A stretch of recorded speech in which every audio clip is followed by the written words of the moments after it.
All right, thank you guys for joining us. I'm Candace Shively with Utah State University Extension. Adria Wheaton and I, she's also with USU, we've been organizing these monthly webinars, which we really couldn't do without the help of Mark and E-Extension and the support of USU Center for Water Efficient Landscaping. So we really hope you guys have been finding these beneficial. Today we have Clint Wolfe joining us from Texas. Clint is the program manager for Water University, which is housed at Texas A&M Ag Life Research and Extension Center in Dallas. Clint facilitates a team of water resource professionals to assist with research and outreach programming in the areas of water quality, water use efficiency, and watershed planning. Today, he's going to share the various online and hands-on resources that WaterU offers. And with that, I'll turn the time over to Clint. Well, thank y'all so much for having me this afternoon. We've gotten about 10 inches of rain in the past 2 days here in Dallas, so talking about water conservation is always a hard topic when that's happening, but I appreciate y'all having me on today to talk about our Water University program here at the Texas A&M AgriLife Research and Extension Center here in Dallas. As Candace said, we do a lot of research and public outreach and continuing education related to water use efficiency in the urban environment, and also work with stormwater management and some watershed planning efforts around the state as well. So probably as most of y'all might know, we are actually two state agencies here at the Dallas Center. We have AgriLife Research, and we have Texas A&M AgriLife Extension Service housed here at our center. And we are one of 13 research and extension centers across the state of Texas. And you might see those with the little white dot here around the state. College Station being our headquarters, and then Dallas being up in north central Texas. And if you don't know Texas that well, Dallas is the only urban center that we have. So we transitioned about 6 years ago into looking at urban centric issues related to urban agriculture, urban natural resources, and the like. And so that's kind of when our team started in about 2008. Kind of a little bit of bragging right now, since I said the agency is transforming and moving into a more urban mission. This is our actually new facility that is under construction now. We will be moving into in early November. It's a 60,000 square foot new research and extension facility that we're very proud of. Kind of walking the walk that we talked about. So we will have rainwater capture for irrigation purposes, about 70,000 gallons. And again, house all of our research and extension programs here at the Dallas Center. So starting about 6 years ago, we had this facility on our campus. It's was the facility for our maintenance foreman. It was a home on our campus that we actually transformed into our WaterSense labeled home. That's a program through US EPA. So we retrofitted this house with our partner agencies to actually make it a showcase and demonstration for water use efficiency, not only indoors, but outdoors as well. So I have about a 6,000 square foot typical lawn landscape. And in that landscape, we have demonstrated some of the turf grass varieties that are actually developed here at the Dallas Research Center, as well as low water use plants, irrigation efficiency practices, rainwater harvesting, new latest and greatest irrigation technologies, as well as native and adapted plants. And indoors, we have kind of the Cadillac of hot water on demand systems, low flow toilets, low flow shower heads, high efficiency fixtures, things like that. So it is open to the public. We get about 6,000 visitors a year that tour the WaterSense labeled home. It's also a great learning tool and tool that we utilize for our news segment and our educational videos as well. And we'll kind of I'll go over that a little bit later in the presentation. In addition to the WaterSense label home, EPA came out with a WaterSense labeled WaterSense certification program for multifamily units. We just happened to have 2 apartments on our campus. So those were retrofitted as well to be WaterSense labeled demonstrations as well. Building upon the success of those programs and with the new venture to upgrade the campus here. We also are building or have just finished construction and have moved into our new Water University, our education outreach facility. It's about 8,000 square feet of teaching space and storage space that we can fit about 300 attendees for lectures and trainings and CEU programs. So we're excited to have that facility just opening as well. That facility has a 30,000 gallon rainwater harvesting system that is not only used for irrigation of the landscape, but also is used indoor for toilet flushing going through UV filtration. So we're excited about showcasing that technology as well. In addition, if you can look at this photo, we have kind of where that large white barn was. That was a building that we tore down, and the slab is actually where the new water education building fits. And this is some of our green infrastructure that we also showcase here at our center. We have a rain garden and a bioretention pond. So we're doing some research and education on stormwater management. And we've actually, this picture is a little old, we've actually revegetated this stream bank utilizing native and adaptive plants and talking about infiltration and the benefit of plants in the green infrastructure. So this is kind of our team. Myself, I'm our program manager. We have Patrick Dickinson, who is a horticulturalist. He is a landscape designer, as well as a licensed irrigator and licensed rainwater harvesting specialist. Daniel Cunningham is a horticulturalist as well, specializing mostly in native plants and edibles. He teaches a lot of our classes on foraging and native plants, vegetable gardening, like things like that. We have Dr. Dottie Woodson, who is our rainwater harvesting specialist, our stormwater person, and a horticulturalist as well. And Tamron Hunt, our program assistant, who does all our scheduling and makes sure we're in the right place at the right time, herding cats. Then we also have a 2-member communications team here at the Dallas Center that works cooperatively with our program, Gabe Saldana and Sarah Pyatt, which will showcase some of the activities that they've been greatly beneficial in assisting us in getting our message out and communicating information to the masses. So in Dallas, we have about 7.1 million people in the Dallas-Fort Worth Metroplex. And if we all know, about 50% of any urban area is covered by lawns and landscaping. And that turf grass is the largest irrigated crop in the United States. So, you know, 50% of all water used in North Texas, especially in Dallas proper, is used outdoors, especially in the summer months. Sometimes that average is pushed up to 70%, depending on our rainfall cycle. And then up to 50% of that water that's being applied to those landscapes is being wasted due to inefficient irrigation practices or inefficient irrigation systems that are being installed. So we have a huge problem and a huge need for education and outreach related to urban water efficiency. So what is our mission? So our mission here at AgriLife Water University is to shape perception and change behavior. So this kind of is a visual representation of what we want.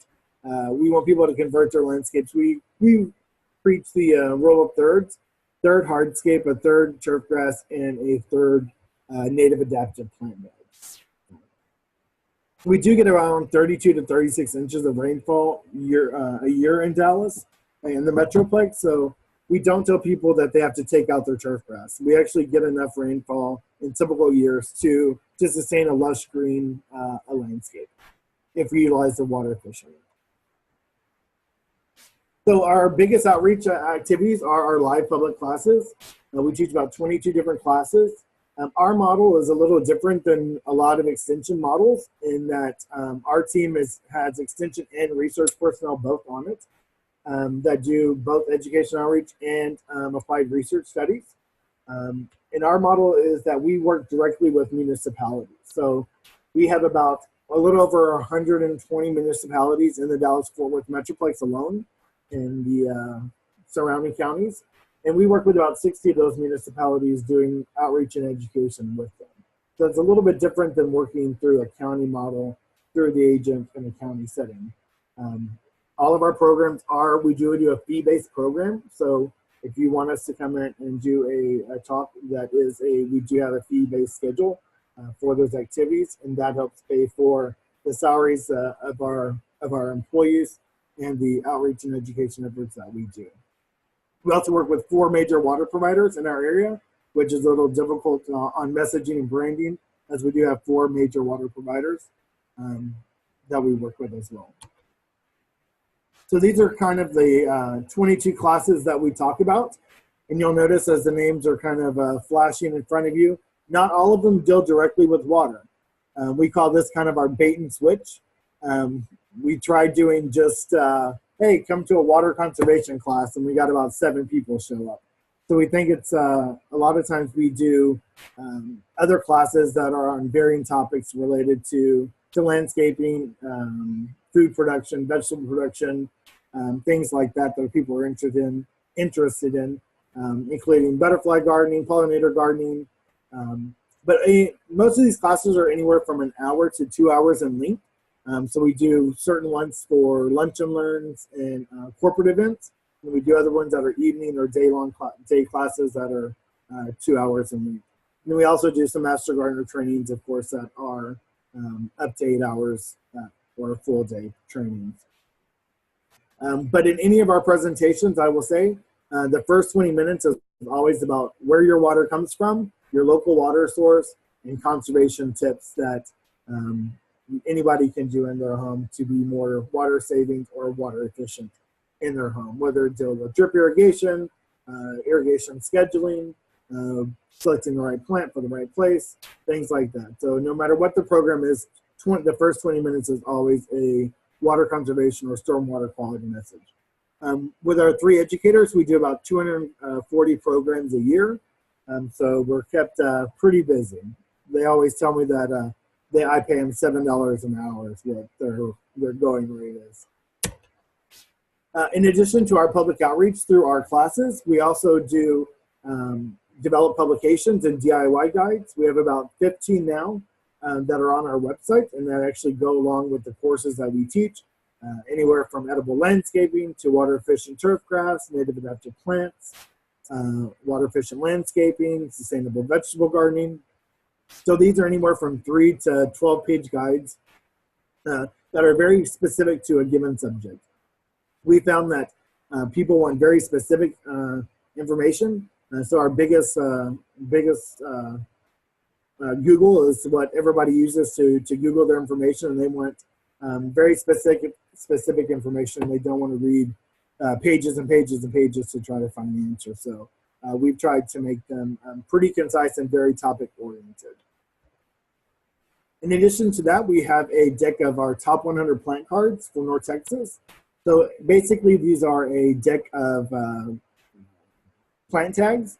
So it has a photo of the plant, it has a description of the plant, and it tells you if it's a Texas native. Then it gives you all the information of its watering requirement, its light requirement, when it blooms, if it blooms, if it's evergreen, how big it gets, and if it's a pollinator attractor.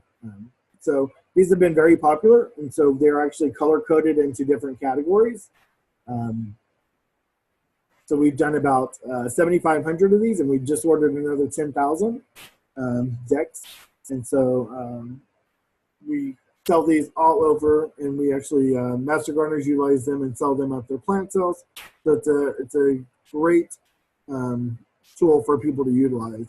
We also use them extensively in our classes. So our design classes, it's easy for people to kind of set all the cards out and then mix them together to see what goes together. So it's a great learning tool. In addition to that, we also do a lot of posters and infographics for our Facebook and social media. These are some of our latest ones related to right plant, right place, trees, gardening for wildlife. So they're colorful, very little text, mostly photos, and infographics explaining like I said, very specific topics. So we also made these into large, oversized displays that we use at our outreach events as well, and then all the way down to little postcards that people actually can take with them as they're going away from our events. We also do statewide events and outreach. So we've done some large-scale events across the state of Texas, like Houston Livestock Show and Rodeo, Earth Day, Texas, some large events where we can reach huge audiences at one time over very few days. We also do a lot of public-private consultations. So this is a photo of one of our lunch and learns with Tarrant Regional Water District, where we're educating their employees. We've also done many activities with about 40 different corporate partners in the Metroplex, anywhere from Southwest Airlines to JCPenney's, doing lunch and learns and consultations related to water use and efficiency in their landscape or in their processing, similar to ICI audits, but not in that depth of degree. We also participate in many trades fairs and conferences. So these are some of our outreach booths at the Texas Nursery and Landscape Association.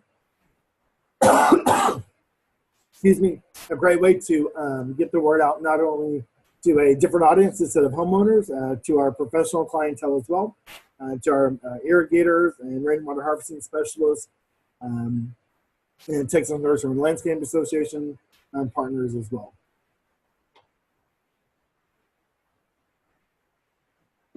We also, since I said Patrick Dickinson is a landscape designer, we have done some design services for some of our partners as well, and some community installations. The top photo is a demonstration garden at Tarrant Regional Water District at their headquarters. The bottom right is a school garden that we did, Herbert Marcus Elementary. We try to do 1 to 2 school programs a year where we come in and install rainwater harvesting, some raised planter beds, and some native adaptive and pollinator areas for the students for their for outreach and give back to the community. We also do a lot of large-scale irrigation system installations for nonprofits as well, and schools are included in that. So in Texas, we have, or in North Texas, we have a huge HOA population, or homeowners associations, and a lot of them are in need of education and training. So this is a 65 or 55 and over community in which we redesigned some of their entryways and gardens.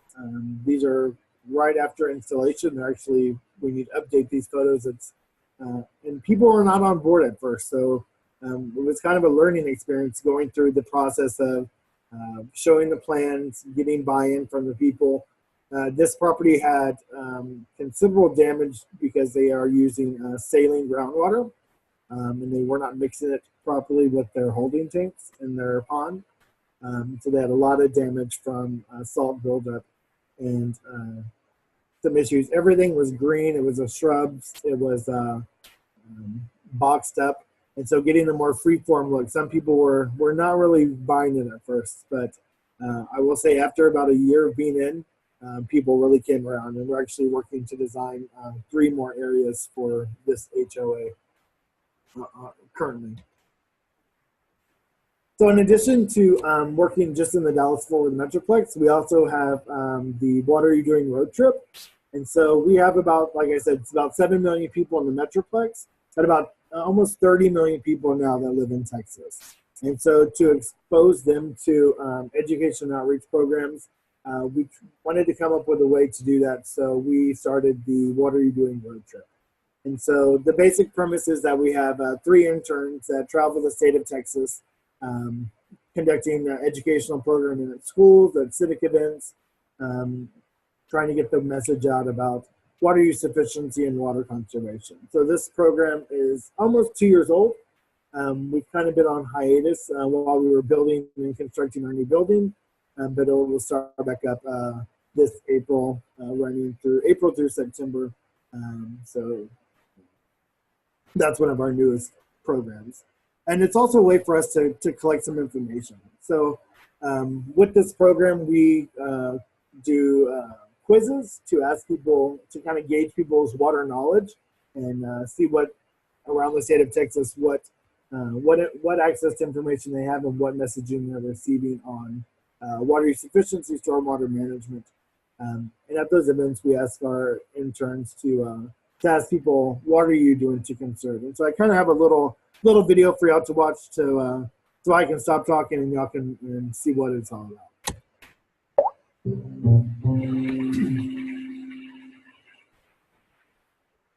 This is Gabriel Saldana with the What Are You Doing road trip of Texas A&M AgriLife Water University. And we are out today at Earth Day, Texas. And we have one question for everybody as usual. And that is, what are you doing? What are you doing, folks? And we're trying to find out, what are people doing today at Earth Day, Texas to conserve water in their daily lives? What are their organizations doing to conserve water on a larger scale? Let's go see who's around. Let's find out what they're up to.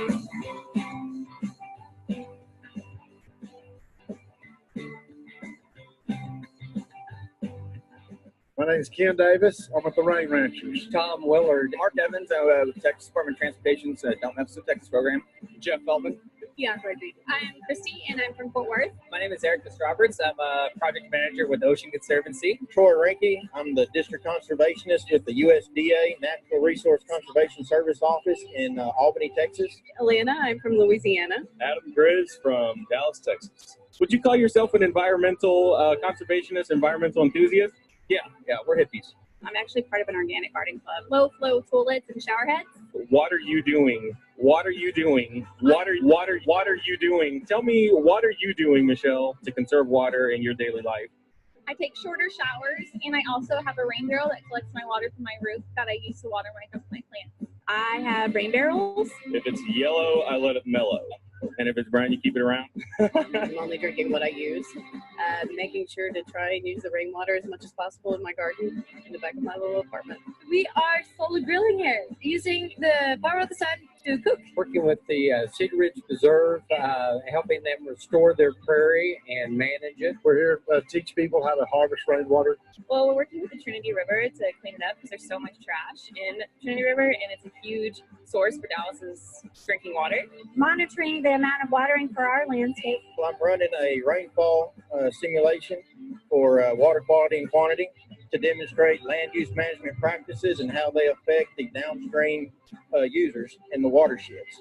The ball trash is actually a compilation of road trash collected along Texas highways by our volunteers, and we put together on this big ball of trash to kind of remind people that it all adds up to one big mess. It all goes back to the environment. That's the bottom line. So one of the things we're asking folks to do is skip the straw. So if you're going out to a restaurant, if you're going out to a restaurant or a bar afterwards, we just ask you to ask your server not to provide a straw with that beverage as a way to keep it out of the waste stream, keep it off our beaches and out of our oceans. What are you doing, if anything, to conserve water in your own daily life? We have a water barrel for our garden that we water from. We've got a compost section. We have chickens in a city. We compost everything that we do. We try to be a zero footprint, full recycling, the whole nine. So in short, we found the perfect candidate. Thank you guys very much for talking to us today. Good luck. Go get them.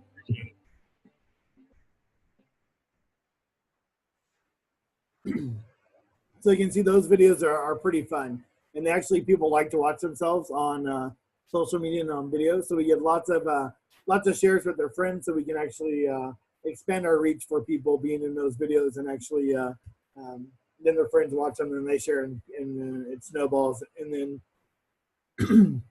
just a way to increase the message and a cool thing for the events that we go to. Our partners really like the videos that we make and then and the message that it's sharing, not only positive impact for them, but then spreading the message as well. I will say when we interview younger kids, the number one issue that they say when we ask them, what are you doing to conserve, is stop or turn up the water when they're brushing their teeth. So that message is getting drilled in really well. So might not be doing much for conservation, maybe a gallon here or there, but we need to start teaching them to tell their parents to turn off their irrigation controllers. So like I said, we also collect data along with the road trip. This isn't mostly just for our information and a way to give out prizes. It's not anything that we plan on publishing, but it's a 5-question multiple choice quiz. We have about 100 to 120 questions in our question bank. They take, it's on an iPad. They get 5 random questions. We ask them their age and their zip code so that we know what location in Texas they're from and their age, so that we can do some kind of extrapolation based on age and what they're learning in school. And this is kind of, we've had about 5,000 quizzes that have been taken over the past year. And that's kind of the breakdown of our audience. So roughly 3/4 of them are under 50. Most of them are under 30. And so here's kind of a geographic representation of where they're from across the state of Texas, where the quizzes have been taken. So as you can see, a lot of it on the eastern portion where most of our population is, and then some up into the Texas Panhandle as well, some of our outreach of it. So this kind of just shows you, this is actually at one of our events.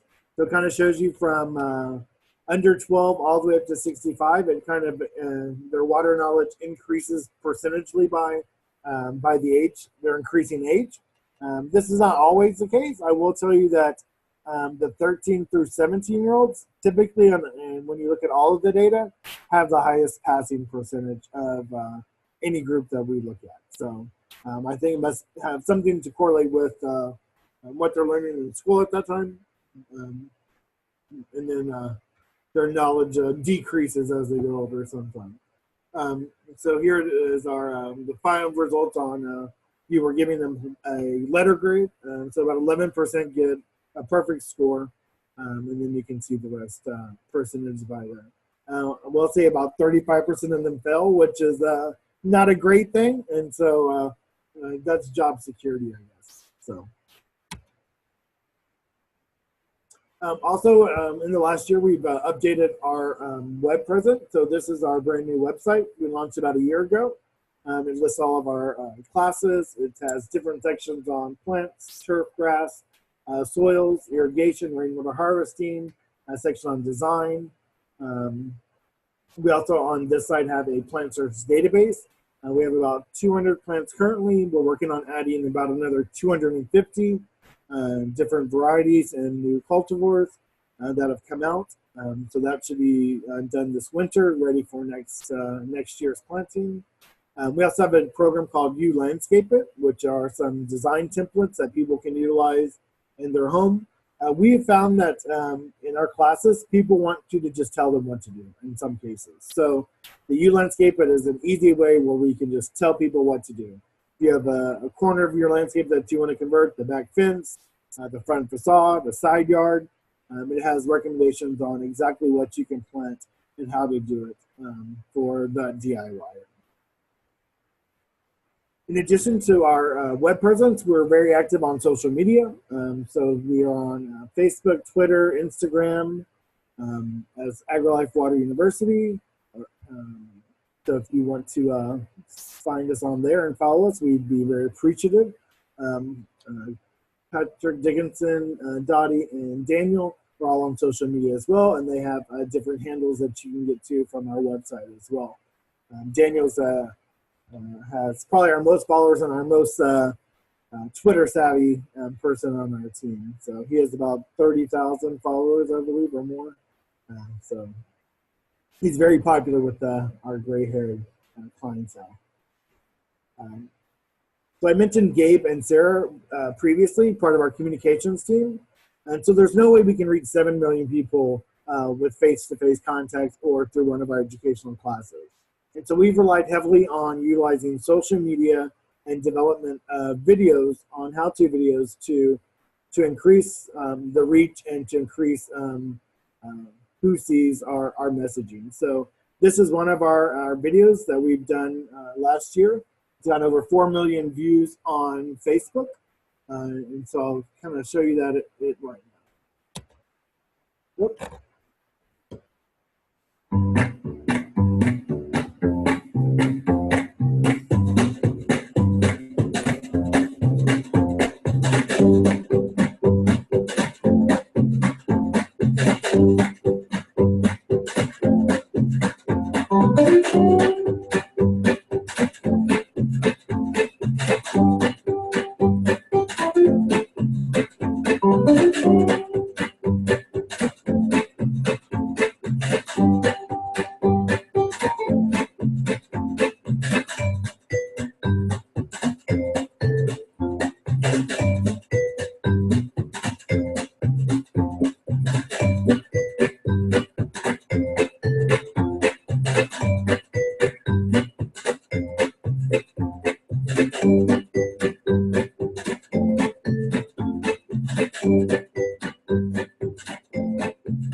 So you can see those are most of our videos are under 3 minutes. Actually, most of them are under a minute. So little quick tips and quick information bits that people will actually watch through on their social media or online. That one, we use them not only for education purposes, but also to market our classes. So if people are like, well, I don't know how this rain barrel works, so they can actually watch it and decide then if they want to take our class or not. So our rainwater harvesting program is probably one of our most successful. We've just completed making 17,000 barrels this year. We charge a fee of $50 for that class. That wasn't blood on Patrick's hands. That was actually syrup from the barrel itself. We partner with Coca-Cola Bottling, who actually we get our barrels from. They're actually food grade containers that we utilize for that class. In addition to that, here's one we have on sprinkler quick fixes. Just kind of show you some of the breadth of the videos that we have.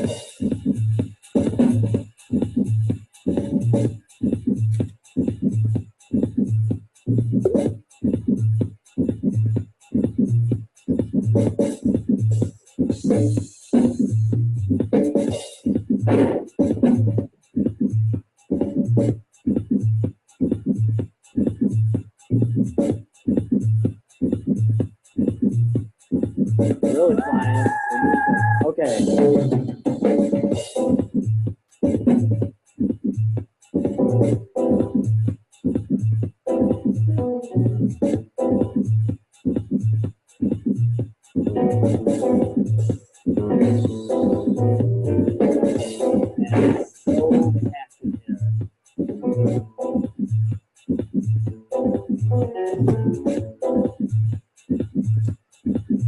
The band sounds great. Double tank with the track.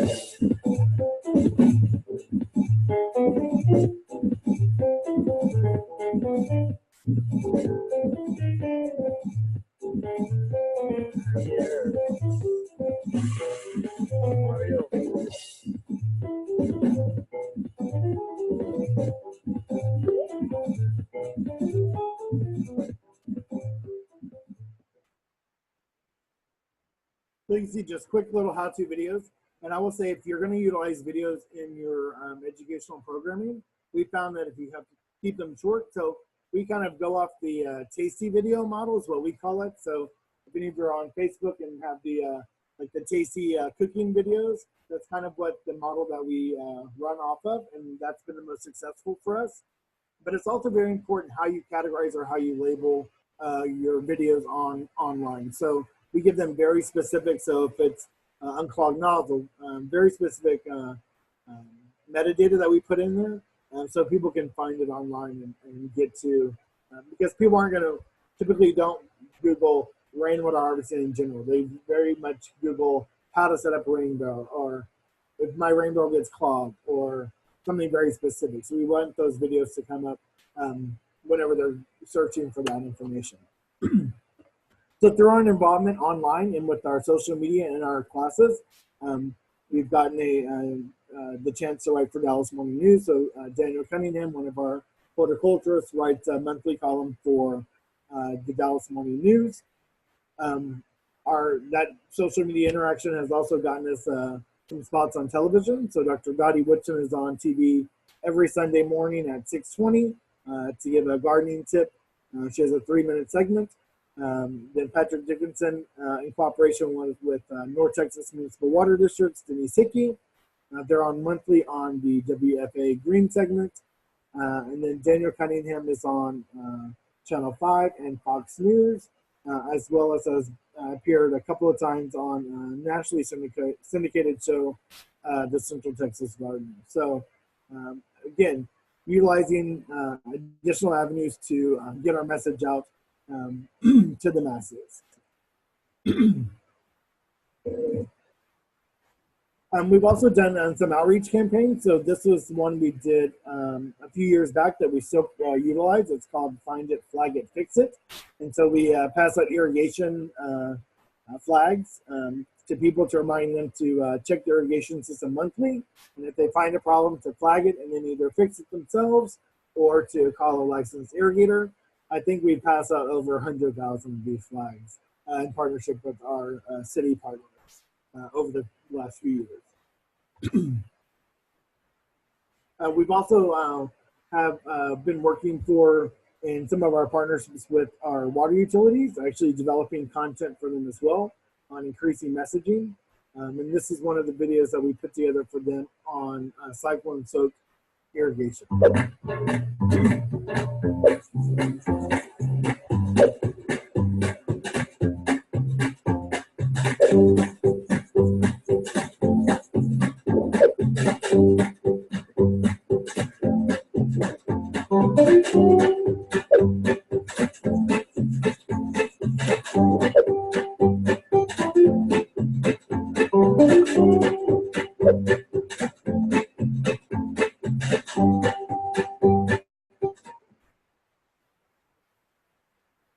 So these partnerships are beneficial to us in multiple ways. So we get to create the content for them, science-based content.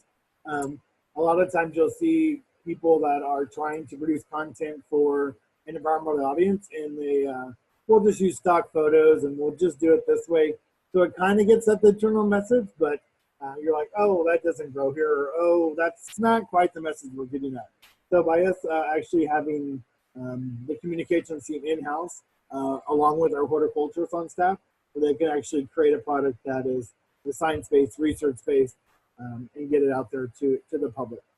So that's been a great partnership with our water utility, and also a revenue stream for our program as well. We also do some multimedia ad campaigns. So this is one we did for our Fraternity Regional Water District, looking at the fate of their fertilizer for their stormwater management program. So these are Facebook banners, Twitter banners, ads for sponge fill that will run as clickbait on different websites and social media. So kind of our impacts that we have. So as I said earlier, our rainwater harvesting program is probably one of our most successful programs. And we get about 40 rainfall events in North Texas that will fill a 55-gallon barrel. So there on the right kind of gives you an infographic. That number is a little old, but we collect about 40 million gallons a year through our rainwater harvesting program each year. Kind of in the middle there, it talks about our course patrons. 80% are more likely to install drip irrigation once coming to one of our classes. 95% are more likely to plant native or adapted plants. 20% are more likely to reduce their turf grass area. Again, we're not saying get rid of all your turf. We're saying use it as a manageable area. And then about 40% will consume or conserve water in their outdoor landscaping. So, and if you look on the opposite side, irrigation efficiency is one of the big things that we talk about in outdoor water use efficiency.